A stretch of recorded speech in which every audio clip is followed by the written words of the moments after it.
Kuya, okay lang mag-interview pang eskwela. Anong klaseng interview yan? About sa tungkol sa Pilipinas. Okay lang po. Bigyan na lang po kitang pagkain. Okay lang po Pirahin mo mag-record. na lang. Ha? Pirahin mo na lang. Wala po ang pera pero may pagkain po ako. Kasi pagkain yun. Sisig. Ay, hindi ako kumain yung sisid. Ay bopis po. Hindi rin. Okay lang po mag-interview. Kaso wala po ang dalang pera. Ikaw sige. Yung unang tanong po, Pilipino po ba? Oo, Pilipino ako. Anong mahal niyo po sa Pilipinas? Walang yung bansa lang. Bansang Pilipinas. Tao Bakit? rin. Bakit niyo po mahal yung Pilipinas?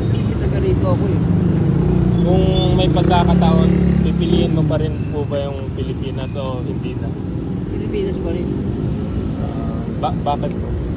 Kasi bansa ko ito eh, bayan ko. Pero, di ba sa... Kung kumparahin natin yung Pilipinas sa mga ibang bansa, yung maraming oportunidad, magandang ekonomiya, politika, ano pong... Bakit niyo po... Maraming produkto rito, tsaka number one na ito, number one country. Ano po pong rasong pwedeng yung masabi? Bakit yung pipiliin ng Pilipinas?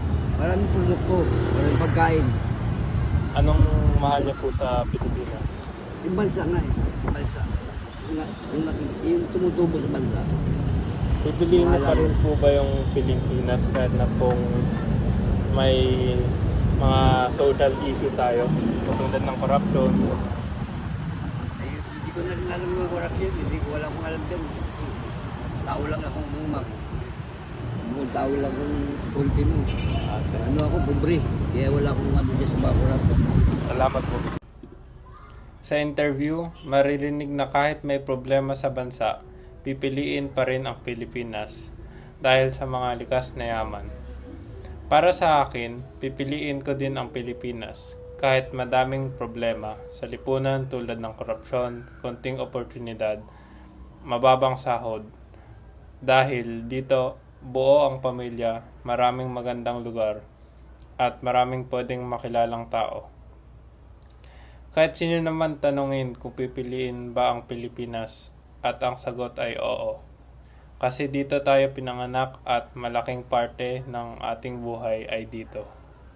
Kaso minsan may hangganan lang din ang pagtitiis sa ating mahal na bansa.